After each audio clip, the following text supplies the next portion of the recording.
السلام علیکم. څنګه یې ملګرو؟ ښه یې؟ طبیعتونه مو ښه دي؟ امید لرم چې ټول به ښه یې.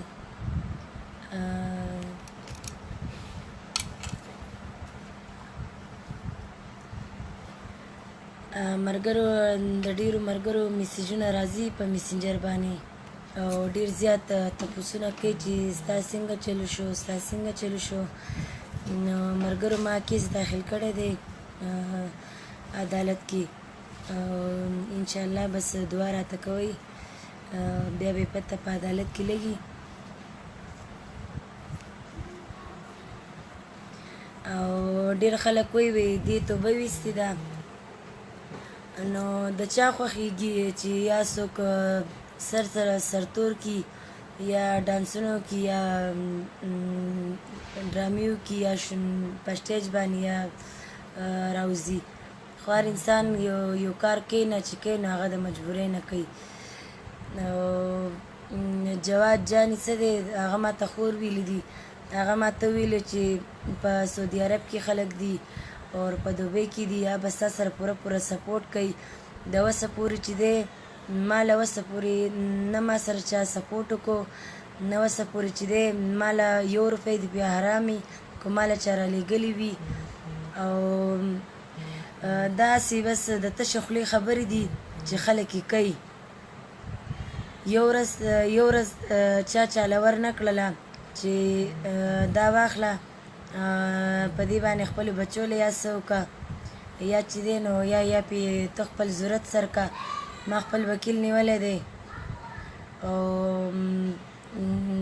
دومره څوک نشته دی چې دا غټې خبرې کم خلک کوي نو زه هغو ته ویم، هغه به په خپله باندې پوهېږي په خپل ځان باندې چې دا مونږ ویلي دي چې غټې خبرې کوي. ما خپل وکیل نیولی دی، ما نه زما وکیل پیسې غواړي او ما 2-3 کسانو ته ما داسې وویلو. نو د هغو خو دومره غیرتونه دي. پلیز ملګرو چې زه لایف راغلی یم نو تاسو پکې مه کوئ په میسنجر باندې.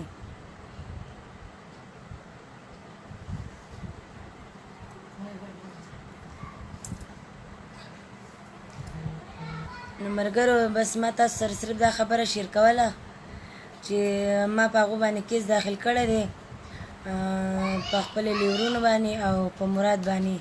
او بس ما ته دعاګانې کوئ چې خدای پاک ما په خپل مقصد کې کامیابه کړي. او انشاءالله به چې ما ته د عدالت د طرف نه ما ته انشاءالله ډیګري میلاو شي، ما ته د عدالت د طرف نه ډیګري میلاو شي، د مراد نه ما ته ازادي میلاو شي. نو زما شوبیز دی، زه به انشاءالله خپل شوبیز زه به کوم. ما توبه مو باندې نه دی ویستې او چې دا څوک هم وایي ناسې تش دروغ وایي. زما چې کوم مینوال دي زه د ټولو نه ډېره زیاته خوشحاله یم چې ما سره چا سپورټ کړی دی، چا زما خیال ساتلی، څوک په ما باندې خفه شوي دي. نو خدای پاک دې ولې دواړه جانه ورکړي او چې په څه خوشحالېږي نو پاک رب دې پې خدای خوشحاله کړي. او بس ملګرو بس ما تاسو سره دا خبره صرف شیر کوله چې زه ډېره زیاته په میسنجر باندې ملګرو تنګه کړې یم. بار وایي د کیس داسې چلو شو، د کیس داسې چلو شو. نو ما روغه نه ده کړې. جرګې هغو ډېرې رالیږي، جرګې کوي چې ما سره روغ وکړه، ما سره روغ وکړه. ما ورته زه تا سره په کم حق باندې تا سره روغ وکړم؟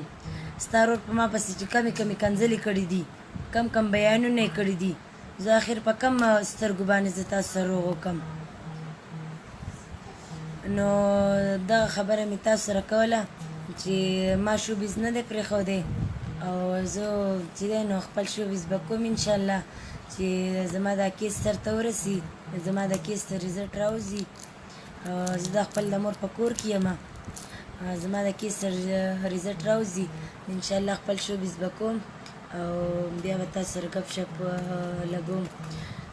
زه به بیا په دوباره باندې لایف راشم او انشاءالله بیا به تاسو سره زه چې کوم تاریخ زما وشي نو بیا به د هغې نه پس لایف راشم، تاسو سره به ګپ شپ ولګوم.